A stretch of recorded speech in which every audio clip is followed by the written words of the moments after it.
আল্লাহ তাআলা বলেছেন আত্মহত্যা করবা না, হারাম। যে ব্যক্তি আত্মহত্যা করে তার জানাজা কোন আলেম তার জানাজা পড়াবে না।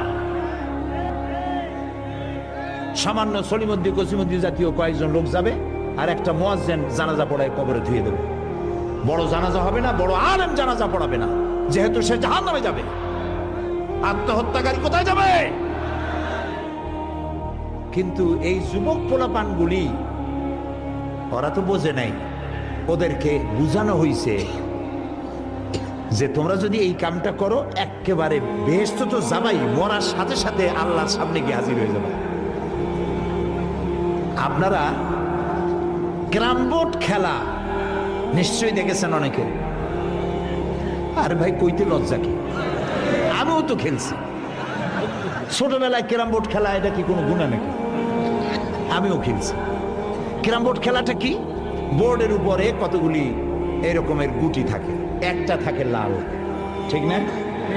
এখন বোর্ডের উপরে এই গুটিটা আমি মারতেছি, সামনে আর একটা গুটি, কিন্তু সামনের গুটিটা আমার মূল টার্গেট না। এই গুটিকে ওটাকে হিট করবে, সে ধাক্কা খাইয়া মারবে লালটাকে, লালটা পড়ে যাবে পকেটে। কিন্তু যে লালটা পকেটে পড়লো ওই বেচারা জানলো না যে আসলে মূল ধাক্কাটা কে মারছিল।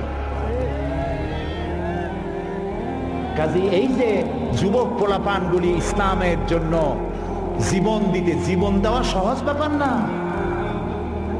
কত বড় নেশা, পাগল বানায় এদেরকে, মরবার জন্য এসেছে, মরবে সে। একজনে নাকি মোষ খুব বড় ছিল, হাত দিয়ে মোষ এরকম উঁচা করিয়া তারপরে মদ খাইতেছে বহুত কষ্ট করে। তারপরে লোকেরা বললো তো তুমি এত কষ্ট করে মদ খাইতেছো কেন, হাত দিয়ে মোষ এত উঁচা করিয়া? কয় যে ওলামাদের কাছে শুনেছি কিছু পান করার সময় মোষ ভিজলে তা নাকি মকরু হয়। ও খাইতেছে কিন্তু মকরুর ভয় করতেছে।